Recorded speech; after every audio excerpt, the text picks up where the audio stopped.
Pour clôturer cette merveilleuse semaine que Dieu nous a donnée ensemble, Dieu m'a mis à cœur de parler sur le thème « Les leçons de la bataille de Jéricho ». Les leçons de la bataille de Jéricho. Ce n'est vraiment pas un enseignement, c'est presque une parole d'exhortation. Je voudrais lire avec vous ces deux passages qui vont nous aider à partager sur cet épisode de la vie d'Israël, mais qui nous enseigne beaucoup de choses. Disons d'abord Josué au chapitre 5, le verset 13 ainsi que le verset 14. Josué chapitre 5, verset 13 au verset 14. Comme Josué était près de Jéricho, il leva les yeux et regarda. Voici un homme se tenait debout devant lui, son épée nue dans la main. Il alla vers lui et lui dit, « Es-tu des nôtres ou de nos ennemis ?» Il répondit, « Non, je suis le chef de l'armée de l'Éternel, j'arrive maintenant. » Josué tomba le visage contre terre, se prosternant et lui dit, « Qu'est-ce que mon Seigneur dit à son serviteur ?» La seconde portion que nous lisons en 3 temps, Josué chapitre 6, du 1er au 5e verset, verset 20 à 21 et puis le verset 27. Jéricho était fermé et barricadé devant les enfants d'Israël. Personne ne sortait et personne n'entrait. L'Éternel dit à Josué, « Vois, je livre entre tes mains Jéricho et son roi, ses vaillants soldats. Faites le tour de la ville, vous tous les hommes de guerre, faites une fois le tour de la ville. Tu feras ainsi pendant 6 jours. 7 sacrificateurs porteront devant l'arche 7 trompettes retentissantes. Le 7e jour, vous ferez 7 fois le tour de la ville et les sacrificateurs sonneront des trompettes. Quand ils sonneront de la corne retentissante, vous entendrez les sons de la trompette, tout le peuple poussera des grands cris. Alors la muraille de la ville s'écroulera et le peuple montera chacun devant soi. » Verset 20 ainsi que verset 21, le peuple poussa des cris et les sacrificateurs sonnèrent des trompettes. Lorsque le peuple entendit les sons de la trompette, il poussa des grands cris et la muraille s'écroula. Le peuple monta dans la ville, chacun devant soi. Ils s'emparèrent de la ville. Ils dévouèrent par interdit au fil de l'épée tout ce qui était dans la ville, hommes et femmes, enfants et vieillards, jusqu'aux bœufs, jusqu'aux brebis et jusqu'aux ânes. Verset 27. L'Éternel fut avec Josué, dont la renommée s'est répandue dans tous les pays. Amen. Les leçons de la bataille de Jéricho. Je n'ai jamais pensé que les choses qui ont été écrites dans la Bible l'ont été pour rien. Certains récits avec détail, avec des fois emphase sur certains points. Je comprends pourquoi l'apôtre Paul, plus tard, il attend la marche d'Israël avec force et détail. Il dira dans 1 Corinthiens chapitre 10 au verset 11, un passage que j'ai chéri, « Ces choses leur sont arrivées, mais pour nous servir d'exemple. » Ça arrivait à eux, mais les leçons, c'est pour nous. Elles ont été écrites pour notre instruction. L'apôtre Paul, écrivant à son fils dans la foi, Timothée, il lui dira dans 2 Timothée chapitre 4 verset 16, 4 choses concernant les Écritures et leur valeur, mais surtout leur nature. La première, il dit, toute Écriture est inspirée de Dieu. Il veut dire, derrière ce que vous voyez, ce papier, ces écrits noirs sur blanc, il y a les souffles de Dieu. Il y a l'Esprit de Dieu derrière. Toute Écriture est inspirée de Dieu.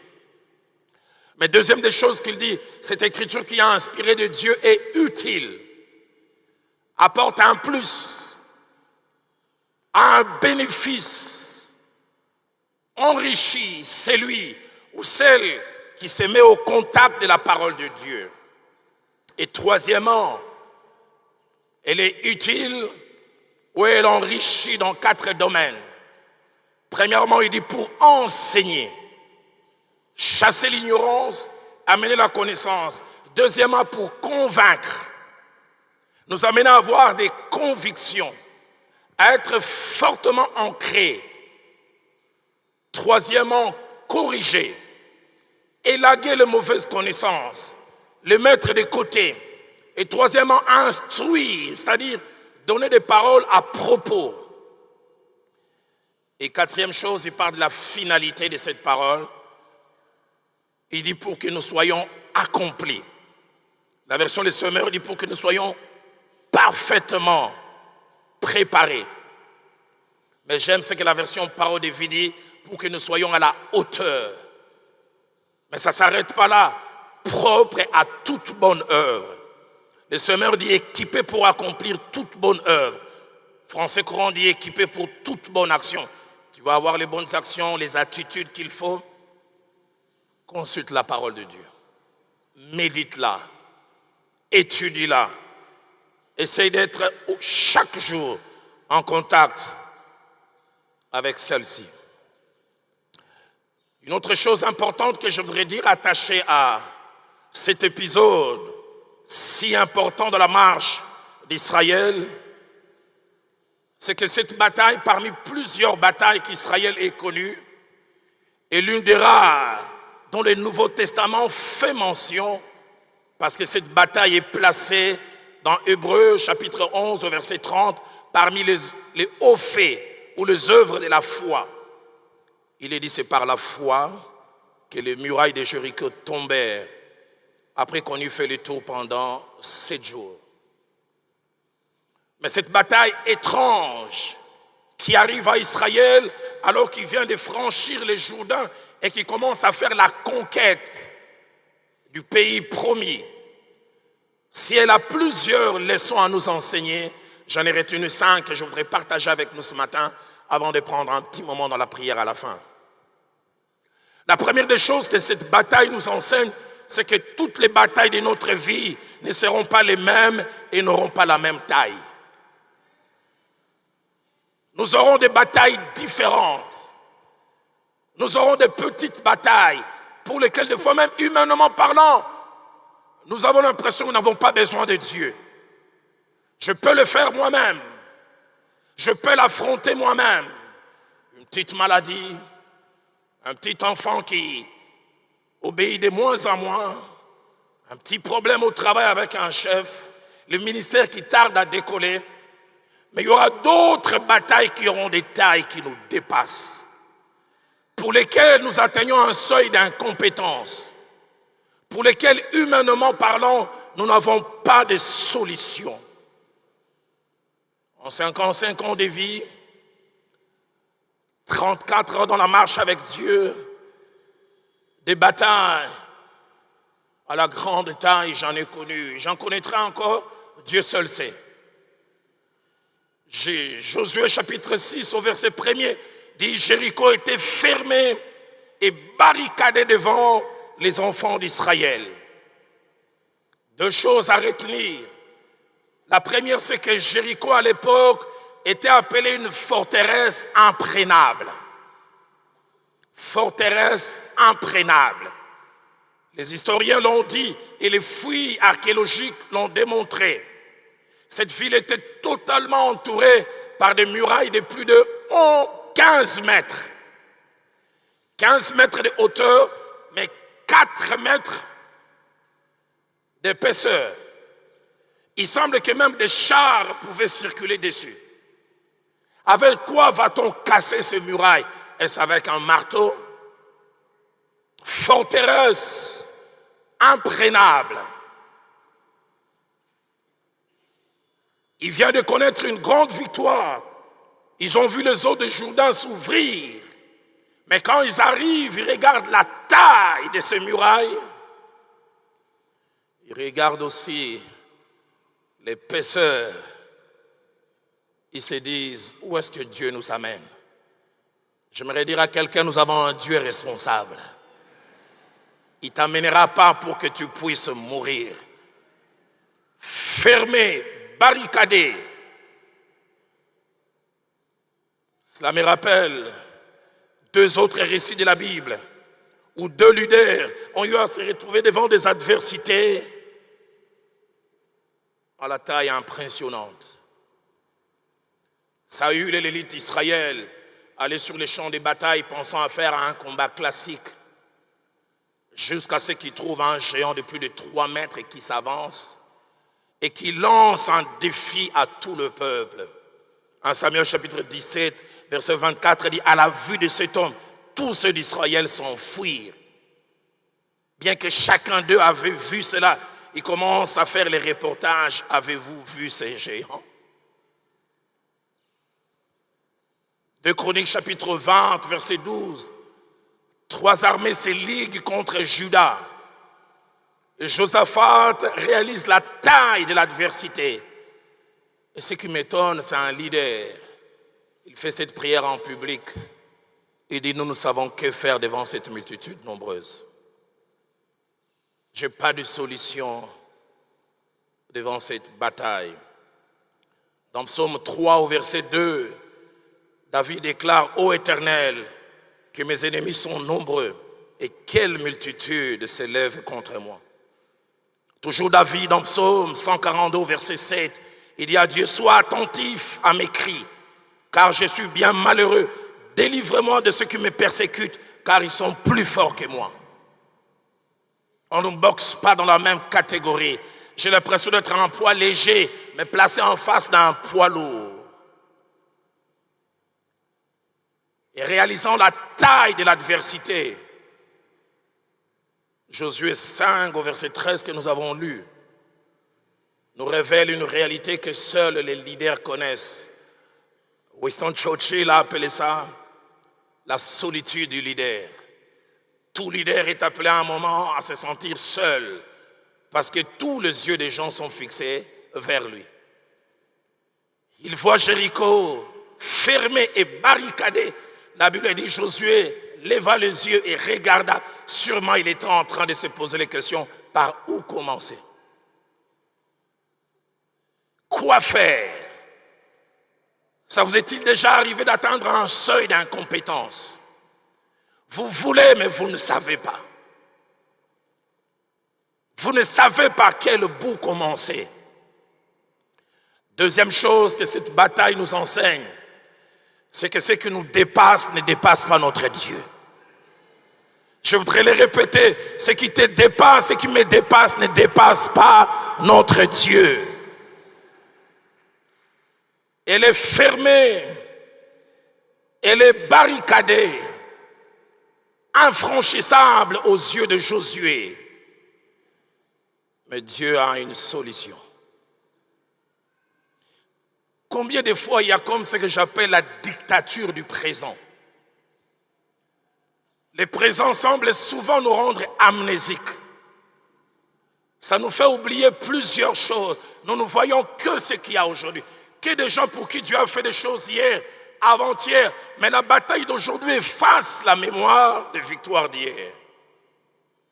Celui qui se tient devant Jéricho qui est fermé et barricadé, qui semble impuissant, mais qui nous donne aussi l'impression d'être amnésique, avec deux richesses. La première, c'est qu'à peine quelques jours, dans Josué chapitre 1er, verset 5, Dieu lui avait dit, nul ne tiendra devant toi tant que tu vivras. Il était détenteur de ça, nul ne tiendra devant toi. Mais regarde cette montagne, il dit, bon, Nzambe koloba loba kaka kolobesa bien, mais awa na kobanda. Mais deuxièmement, il venait d'être témoin de quelque chose de glorieux. Et lui et le peuple étaient arrivés devant le Jourdain, obstacle naturel. Et on voit un calme, permettez-moi les termes, olympien, que Josué avait. Et Dieu l'inspire, il dit au sacrificateur de porter l'arche et de se mouiller en premier, et les eaux vont s'ouvrir. Il a vu les eaux du Jourdain s'ouvrir, jusqu'à ce que les derniers de peuple puissent passer. J'aimerais dire à quelqu'un, il est le même hier, aujourd'hui, éternellement. Le Dieu qui t'a rendu victorieux hier peut encore le faire aujourd'hui. Ne laisse pas aujourd'hui te faire croire qu'il n'est plus capable. Ce qui nous dépasse ne dépasse pas notre Dieu. Matthieu chapitre 14, versets 15 à 17. Les disciples sont dépassés. Jésus, comme un bon prédicateur pentecôtiste, a enseigné depuis le matin jusqu'au soir, non-stop, et la multitude l'a suivi. Et le soir arrive, ils veulent arrêter la prédication de Jésus pour que chacun parte, mais Jésus continue encore.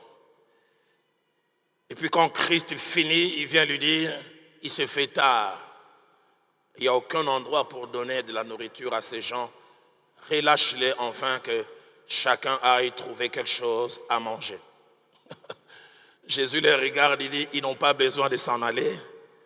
Donnez-leur vous-même à manger. Le verset 17 dit, il lui dit, nous n'avons que 5 pains et 2 poissons. Qu'est-ce donc? Et Jésus dit, faites-les asseoir. J'aimerais dire à quelqu'un, ce qui te dépasse ne dépasse pas ton Seigneur. Un sens de responsabilité fait qu'on les renvoie. Lui, il dit, faites-les asseoir. Thomas, l'incrédule, il regarde déjà un papa qui doit être obèse comme c'est d'une certaine partie du monde, Amérique du Nord. Il dit, hey, oh, 5 pains, 2 poissons, mais oh, tato, nous se quitte. Faites-les asseoir. Faites-les asseoir. Troisième chose que cette bataille nous enseigne, c'est que Dieu a une solution pour les problèmes qui nous dépassent. Et cette solution, c'est sa solution. Aide-moi à dire à ton voisin, Dieu a une solution qui est sa solution pour ton problème. Tu ne la vois pas, tu ne la réalises pas, mais elle n'est pas moins présente. Dieu a une solution.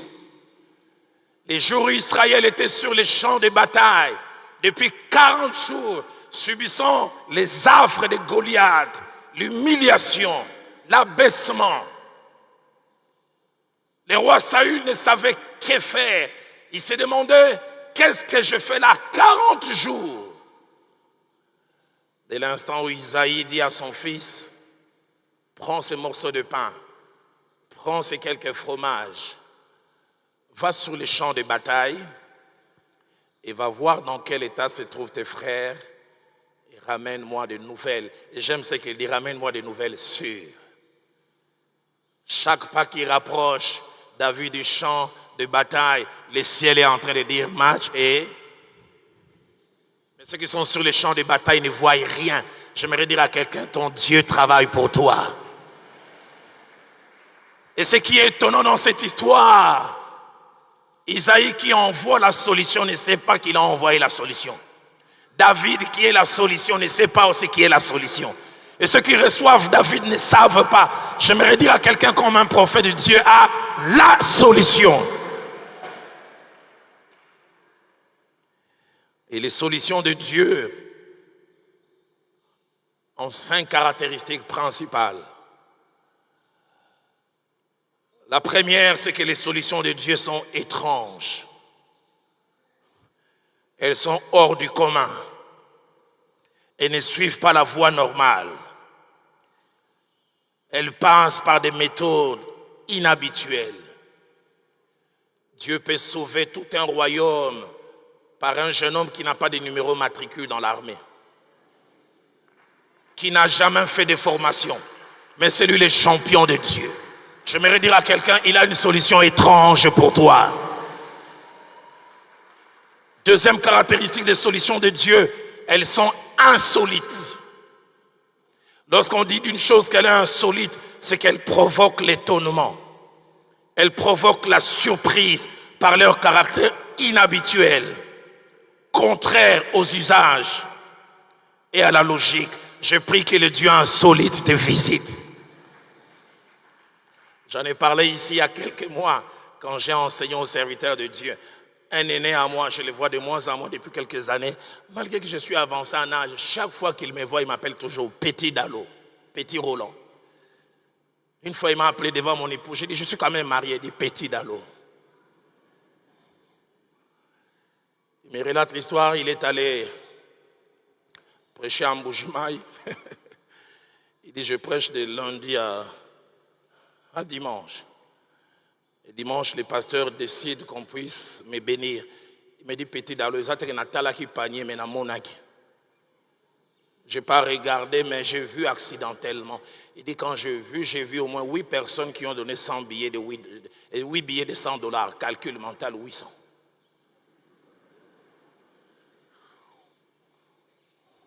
« 16 personnes qui ont donné des billets de $50. Calcul mental, 800 encore. Donc il dit, minimum 1600. Il dit, je ne compte pas les billets en vrac. Les 20, les 10, les 5. Donc minimum, 2000, minimum. Sans compter les francs congolais. Il me dit, lundi, je devais prendre mon vol de Mbujimaï jusqu'à Kinshasa. Jusqu'à 9h30. Avant l'embarquer, le pasteur ne me donne pas toujours mon enveloppe. Nabia Bossanitoni dit, Seigneur, rappelle-lui, l'ouvrier mérite son salaire. Soit dit en passant, une fois, maman vient et moi, on est allé prêcher dans une ville, on termine comme ça, on monte de l'avion, Viviane, après ça, l'enveloppe n'a habité. À Bossani n'a habité. Tilelo.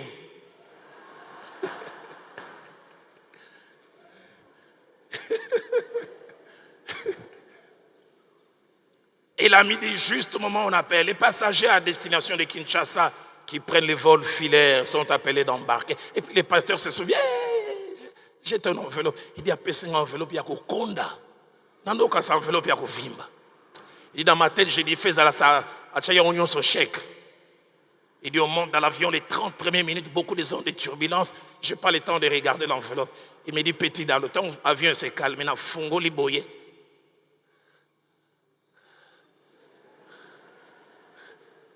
$150. Abi petit nangai nazaki déçu tenaki na kanda. Abi na ibsi nkolo pona zonga na te ya n'église na Mbujima yo moko fo timolanga na Kinshasa me manga yao.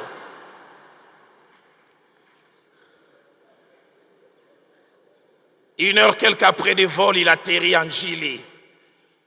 Il arrive en Djili, les protocoles s'étaient trompés d'heure.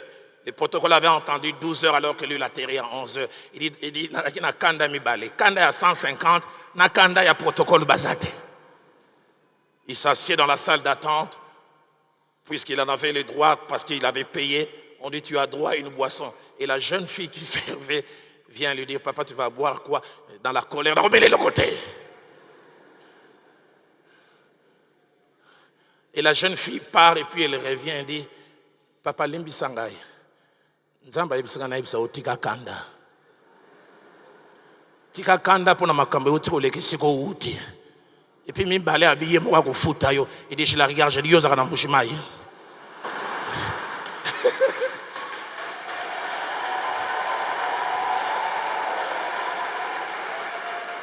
Aide-moi à dire à ton voisin tika kanda. Yé moi ko futa yo.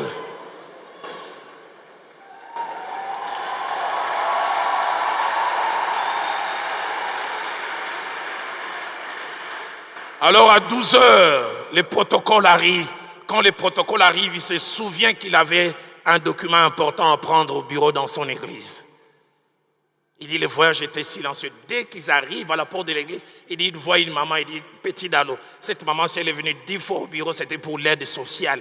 Tant on a mon lieu déjà traumatisé, na kangelong. Je sais le genre de personnes. Et puis elle s'approche. Pasteur, une minute. Non, on a ça occupé. Pasteur, non, on a ça occupé. Pasteur, Zandi Nzamba, Pambola Kingai, Abina Pesa. Ah, yaka.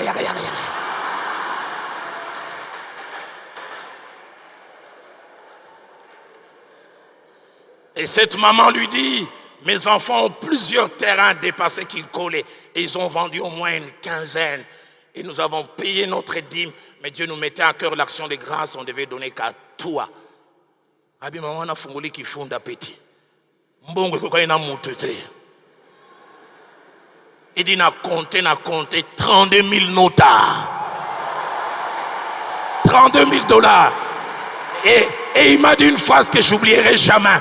Il m'a dit, tu peux travailler en Mbujimayi et être payé à Kinshasa.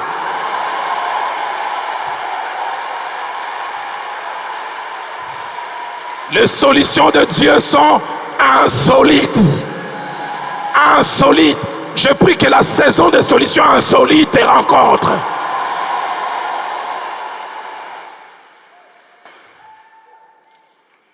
Troisième caractéristique des solutions de Dieu, elles sont illogiques, inexplicables, incompréhensibles. Elles sont comme une folie. 1 Corinthiens chapitre 1er verset 5 dit la folie de Dieu est plus sage que la sagesse des hommes. Illogique, incompréhensible. Quatrième caractéristique des solutions de Dieu, elles sont parfois ridicules. Ridicules à appliquer, ridicules à pratiquer. Jésus-Christ qui veut guérir l'homme qui était aveugle, il prend la salive et il jette. Et il mélange avec la terre. Et il place, si pasteur Atoms osait ça, Molière à Goyawa, à Simbi, à Kotibaloge, Nayeba Kabandakala.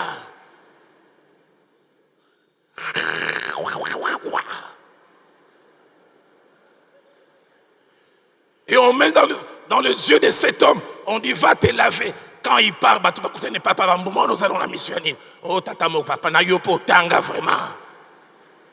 Na yopo tanga. Dans son illogique, il y a le miracle. Le Dieu de la Bible peut faire surnager les fers par les bois. Il peut assainir toutes les eaux de la ville avec les sels. Dites avec moi, illogique. Et Dieu m'a dit de vous dire, durant ces 24 jours, vous aurez des solutions illogiques. Des solutions étranges. Des solutions insolites.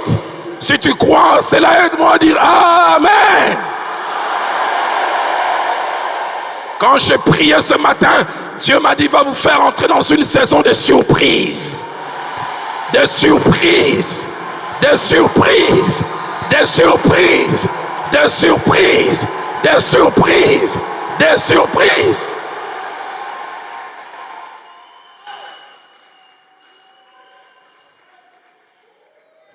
Mais cinquièmement, les solutions de Dieu portent sa marque. Ça porte sa marque et sa signature. Vous savez, quand les Italiens fabriquent des chaussures, ils veulent se rassurer qu'il n'y a pas de confusion. Ils mettent Made by Italia. Quand Dieu travaille, il signe Made by Nkolo. Made by Nkolo. Made by Nkolo. Quand on voit Eliana, la fille d'Eda Louise, on peut dire ça, Made by Nkolo.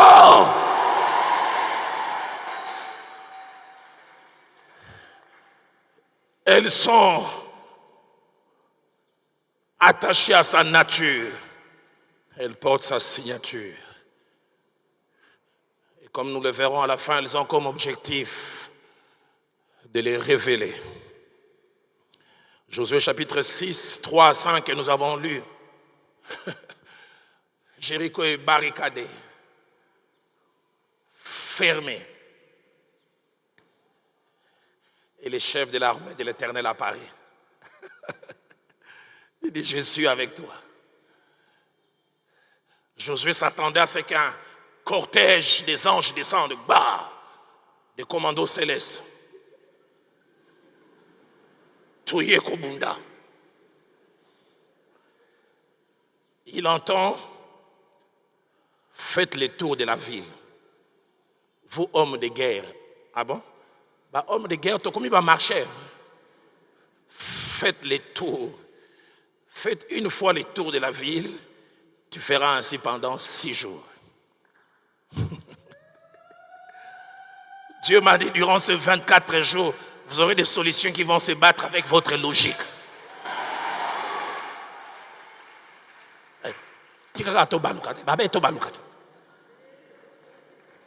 Est-ce que Simba?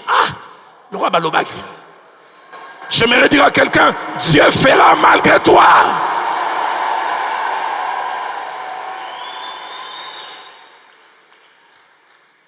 Verset 4 dit, 7 sacrificateurs porteront devant l'arche 7 trompettes retentissantes.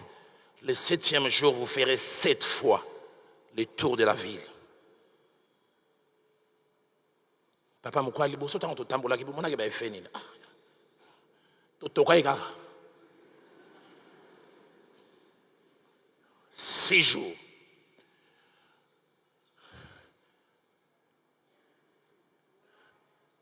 Et puis il dit à la fin, vous sonnerez de la trompette. Tout le peuple poussera des cris. Quel rapport y a-t-il entre la marche et les murs? Durant les 6 jours, quand il marche, les gens de Jéricho, au-dessus des murailles, disent « Hé, ça c'est quoi encore? Bobeli Liboma? Are you out of your mind ?» Eux-mêmes ne comprennent pas, les adversaires ne comprennent pas, mais Dieu comprend. Au 7e jour, les amis de Jéricho les voient faire 7 tours. Et le babaxidose, hein? Et puis subitement, ils jouent de la trompette. Et le muraille s'écroule. J'aime quand Dieu travaille. J'aime quand Dieu travaille. J'aime quand Dieu travaille. Je voudrais encore les crier à quelqu'un. Dieu a sa solution. Dieu a sa solution. Filacité d'exaucement, je ne sais quel est le défi que vous avez. Dieu a sa solution. Sa solution. 4e et avant-dernière chose. Pour que nos murailles tombent, Dieu ne fera pas tout. Nous aurons des choses à faire. Dieu ne fera pas tout. Nous aurons des choses à faire. Notre part à nous, pour que les murailles tombent, c'est de faire 2 choses. La première, croire à ce que Dieu a dit. Et deuxièmement, agir par rapport à ce qu'il a dit. Croire. Quand Josué regarde ces murailles et qu'il a apparemment sans solution, waouh, je suis épaté par les paroles qui sortent de la bouche de Dieu. Josué chapitre 6 au verset 2, écoutez ce que la Bible dit. L'Éternel dit à Josué, vois, je livre Jéricho entre tes mains. Il ne dit pas je vais livrer. C'est déjà fait. Je livre Jéricho entre tes mains. Son roi, ce qui m'étonne, et Dieu connaît même la force de son armée. Il dit, et ces vaillants soldats. Ils sont vaillants, ils sont forts, mais je les ai livrés. Et puis il dit simplement, faites le tour de la ville. Moi j'ai fait ma part, mais agissez par rapport à ce que vous devriez faire. Les promesses de Dieu, sans notre participation, peuvent nous amener à la déception. Dans 2 Chroniques chapitre 20, verset 17, puis verset 20, 21 à 22, alors que Judas est sans force devant les armées qui l'attaquent, ils disent, nous sommes sans force. L'Esprit de Dieu saisit un homme appelé Jacques Aziel et il fait part de la solution de Dieu. Vous n'aurez point à combattre en cette affaire, mais il dit, présentez-vous. Présentez-vous. Tenez-vous là et vous verrez la délivrance que l'Éternel vous accordera. Allez à l'endroit. Bougez. Je prie que mon Dieu t'inspire ce que tu dois faire. Fais ta part et tu verras ce que Dieu peut faire. Ils ont pris le risque de croire au Dieu qui a pris le risque de parler. Quand Dieu prend le risque de parler, prend le risque de croire à ce qu'il a dit.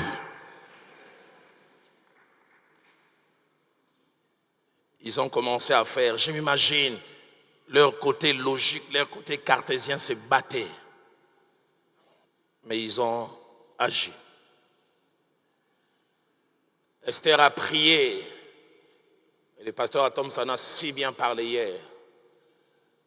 Sans rendez-vous sur le plan terrestre. Mais la prière lui a fait prendre un rendez-vous céleste. Elle s'est avancée. Elle est allée. Il y a quelqu'un durant ce jour qui sera appelé à faire sa part. Quoi, je ne sais pas. Cinquième et dernière chose, les batailles de notre vie comme celle de Jéricho avec les murailles, bien que nous donnons l'impression de vouloir nous détruire, visent deux objectifs principaux. Le premier objectif de ces batailles comme celle de Jéricho, c'est nous révéler Dieu. Nous révéler Dieu. Nous révéler une facette de lui que nous ne connaissons pas. Nous révéler une partie de lui-même que nous ne connaissons pas. Souvent, nous pensons que les épreuves de notre vie veulent nous écraser. La plupart des fois, elles veulent nous amener à une meilleure connaissance de Dieu. Il a fallu cette épreuve que Agar a expérimentée dans Genèse chapitre 16 au verset 3 pour qu'elle reconnaisse Dieu comme Ata El-Roi, l'Éternel qui me voit. Quand elle s'est perdue, quand elle avait l'impression que son enfant allait mourir, Dieu s'est révélé. Il a fallu la bataille d'Amalek pour que Moïse et le peuple, selon qu'Exode 17, 15 le dit, découvre l'Éternel ma bannière, Jéhovah Nissi. Il a fallu l'épreuve du sacrifice d'Isaac pour que Abraham découvre Jéhovah Jireh, l'Éternel Dieu qui pourvoit. Il a fallu toute cette épreuve par laquelle il est passé pour que Job puisse dire à la fin, mes oreilles avaient entendu parler de toi, mais maintenant mon œil t'a vu. Il y a des batailles, des épreuves qui ont comme finalité de nous révéler Dieu. Il a fallu l'épreuve de la barque battue par la tempête pour que les apôtres découvrent une autre facette de celui qu'ils pensaient connaître. Il avait vu purifier les lépreux. Il avait vu ressusciter les morts, faire marcher les paralytiques. Mais Marc chapitre 4 verset 41, ce jour-là quand il s'élève, il dit « Vantez-toi » Ceux qui pensaient les connaître, c'est dire les uns les autres, qui est donc celui-ci à qui obéissent même les vents et la tempête? Certaines batailles n'ont comme objectif que de nous révéler notre Dieu. Quand ils ont vu les murailles s'écrouler, ils ont connu un Dieu dans une dimension qu'ils ne pouvaient pas connaître. Je prie que cette épreuve, cette situation, ces défis au travers duquel tu es en train de passer, te révèle Dieu. Mais deuxième chose que nos batailles font, nos batailles cachent une promotion.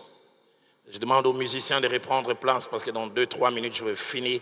Et j'ai à cœur qu'on prenne une bonne dizaine de minutes en priant, en faisant des déclarations. Les batailles de notre vie comme celle de Jéricho cachent notre promotion. C'est-à-dire, elles ont comme objectif de nous donner plus de valeur. Dans Josué chapitre 6 au verset 27, après cette grande victoire sur Jéricho, la Bible dit, la renommée de Josué s'est répandue. Les gens ont vu ce qu'il était, ce qu'il pouvait faire. Quand Israël a franchi à pied sec les eaux de la mer Rouge, la Bible dit, le peuple crut en l'Éternel, mais le peuple crut aussi en Moïse, son serviteur. La bataille d'Israël avec Goliath et les Philistins cachée derrière la promotion de David. Il a fallu cette bataille pour qu'un berger devienne l'homme le plus populaire. Quand Dieu laisse que des choses arrivent, nous ne savons pas ce qu'il va amener derrière. Les batailles de la vie de Roland Dallot commençaient en 2006, caché Philadelphie, caché l'apôtre, caché tout ce qui arrive. J'aimerais dire à quelqu'un, tu seras couronné, mais après ces combats. Je voudrais le déclarer encore. Tu seras couronné, Mais après ces combats, est-ce que Fille la cité d'exaucement peut m'aider à donner une offrande d'acclamation au Dieu qui fait tomber les murailles?